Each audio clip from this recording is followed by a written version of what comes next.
My husband just got promoted to shift manager 3 weeks ago. This meant that his 10 a.m. to 6 p.m. shift has now been switched 4 a.m. to noon. He isn't a morning person at all, so most mornings he will start huffing and puffing as soon as his alarm goes off, and he will instantly turn on our light and very loudly start looking for his work clothes. Have asked him several times to put clothes out the night before and he has yet to do so. I have also asked him to not turn the light on or be super loud. After all, when I worked at 5 a.m. I made sure to be respectful of him sleeping. So yesterday morning when he got up at 3 a.m. and flipped on the light, I grabbed my stuff and went to the guest room. He came in and asked what I was doing. I told him that since he didn't respect me sleeping at all, that I would be staying in the guest room from now on. He made a comment about the light will only be on for 5 freaking minutes. Which is not true. He turns the light on, finds himself clothes and then goes to take a shower without turning the light off. If I turn the light off, he will come back into the room after the shower and turn it on again to grab his socks and put on his shoes. Which also pisses me off because shoes stay in the kitchen by the door and there's no reason he can't put them on at the table. Anyways, instead of understanding, he just got angry. Mainly because he is not a morning person and he doesn't like dealing with anything in the AM. So, while he was at work yesterday, I moved all my stuff into the guest room. Last night he practically begged me to sleep in the bedroom and promised to let me sleep. Well, this morning he flips on the light again, so I sit up and I'm like, are you kidding me right now? And he says, I'm being quiet. As if that was the only issue. So I went into the guest room and locked the door. I told him I was staying in here from now on despite his efforts to sway me. He thinks I'm overreacting. I work 4 p.m. to midnight. And cute little tidbit, I'm the breadwinner. I make nearly $5 more on my hourly wage. My sister Amanda never met her bio mom. My dad raised her alone until she was barely 1. My dad and my mom got married in 1992. Amanda knew that my mom wasn't her bio mother. She started pressuring my dad for information on her mom when she was around 17. My dad always gave her vague answers and refused to talk about her bio mom, which put a strain on their relationship. Enters our uncle and revealed the family secret. Apparently, Amy's mom wanted an abortion. She was 19.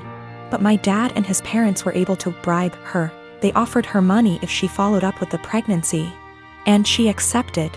My grandparents sold one of their houses and gave her half of that money to Amy's mom when the pregnancy was viable. And the other half she received when she waived her parental rights over Amy to let my mom adopt her when she was 4. My uncle wasn't supposed to tell her that. My grandparents were furious. Amy stopped her crusade to met her bio mom and her relationship with my dad went back to normal. Amy never mentioned her bio mom again. Dad got her into therapy after that. A month ago, Amy found out that she was pregnant. The pregnancy was an accident. She switched birth controls. The problem being, Amy is about to start her surgical residency and her hours are insane.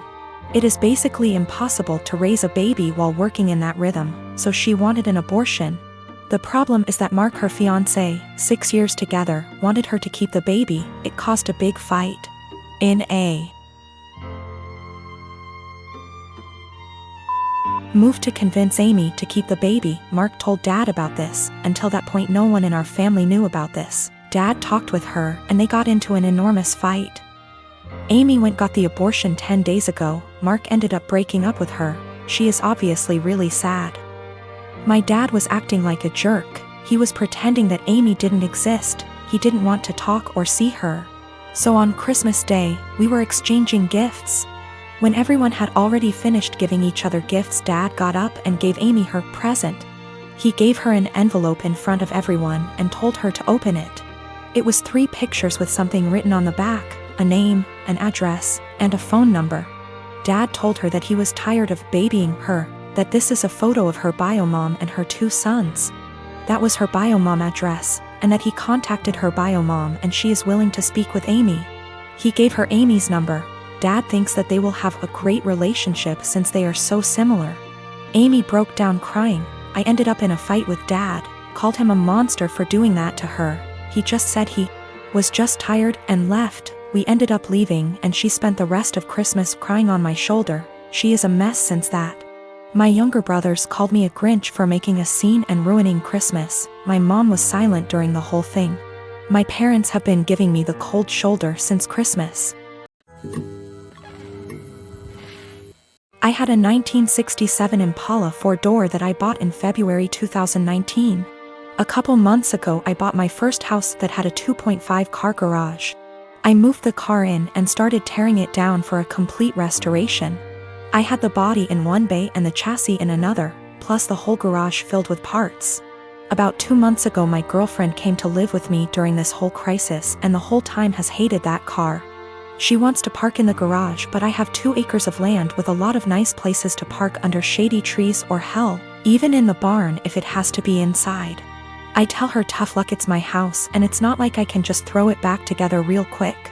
Anyways, I was out of town for a couple days on a business trip for the small local company I work for.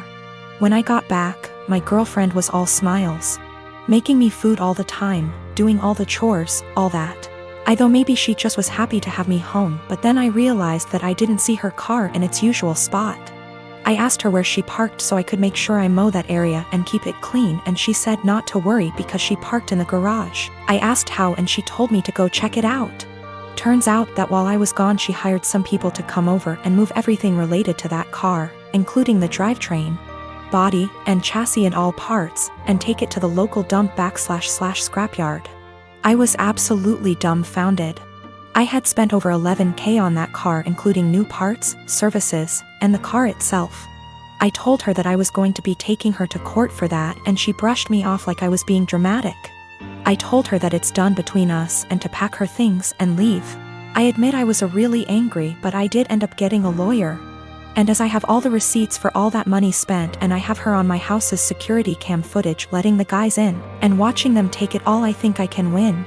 Her family and friends are absolutely blowing me up saying it's just a stupid old piece of junk, and that she cannot pay back all that money I spent, and that I should just let it go. But I have been putting all my time, effort, and money into that car for 1.5 years now, and god damn it if I am not going to get justice for what she did. I got a call from her mom about 20 minutes ago and she told me that I was ruining her daughter's life over a stupid car. I told her she ruined her own life. I've been gathering documentation and stuff and I'm about to head down to the police station and file a report, as suggested by lots here. Went to the police station last night, was told to come back in the morning. Just got back and filed an official report against her for grand larceny and grand theft auto. I showed them all the receipts I had for the car and the footage of her letting the guys come and take it, as well as the title for the vehicle in my name. They said they will be in contact with all 3 parties, me, XGF, and junkyard guys, soon, and they will hopefully be able to recover some or all of the car. Just have to wait now. The junkyard guys apparently were in the middle of hiding it when the police came to ask them questions. It was on a forklift and they were gonna put it on top of a pile of cars that was hidden behind more piles of cars. They said it was theirs and they had the title, but obviously didn't have the title for it, and since they matched the VIN on the chassis and body to the VIN on my title, it was obviously mine. I know at least one person there has been arrested. I think he was in the camera footage I talked about earlier, but if it was the boss or whomever or even his specific charge. They also told me they would be looking into this specific junkyard for any other vehicles reported stolen. They said they haven't been able to get in contact with my ex just yet, but they're working on it. I'm just so glad they found my car. Luckily, I made quite an album of pictures detailing me tearing down the car, and so I can use that to prove what parts they had were mine, so I can hopefully get most or all of it back. Police haven't let me take it back home yet, as they say it is evidence or something, so hopefully I can get it back eventually. Thank you all so much for the support and advice. I'm the dad of a 25-year-old young girl who I love very much. I've been able to have a good relationship with my daughter and I enjoy my time with her. But there's one thing about her that would give many people pause: she is a diagnosed sociopath. She exhibited odd, disturbing behavior at a young age, and after a serious incident of abuse towards her younger sister, I realized she needed professional help. Throughout her elementary years she struggled heavily, getting in lots of trouble in school for lying, cruelty, and all other types of misbehaviors. With an enormous amount of therapy and support, her bad behavior was minimized as she grew older. She received an ASPD diagnosis at 18, and I had suspected it for long prior. After her aggressive behavior was tamed, her following years were much more fruitful. She's law-abiding, has a decent job and a good education, and has many good friendships and admirers. Especially male admirers. She is very, very charming and adept at attracting guys and maintaining their interest. She uses that old dating guide, The Rules, like a Bible. She currently has a boyfriend of about a year and a half who's crazy about her, and who I have a very strong relationship with. We live in the same area and spend time together regularly. He is a great guy, very kind, funny and intelligent. But I doubt she loves him. We've had some very honest, in-depth discussions about her mental health since her diagnosis. And she's been open with me that she doesn't feel love or empathy towards anyone, even family. When she acted very sad and broken up over the death of one of her closest friends at the funeral, she confessed to me privately that it was all a put-on, and that she felt pretty neutral about the whole thing. She has also stated she has never once felt guilty about anything she's ever done, and doesn't know what guilt feels like. While she enjoys being around her boyfriend and is sexually attracted to him, I highly doubt she feels much of anything towards him love-wise. Her boyfriend, who might propose soon, has no idea about her diagnosis. And she's been very upfront with me that she has no plans to ever tell him, thinking it'll scare him away. I've made it clear to her that she needs to tell him the truth before they marry. That he has the right to know and consider it, or I will, to which she always responds, "I know you wouldn't dare." I really like and respect this young man, and would feel awful keeping this secret from him, and letting him walk into a marriage without this piece of knowledge. I'm not trying to sabotage my daughter's future. Maybe her boyfriend's love of her personality and other aspects is enough that it won't end the relationship.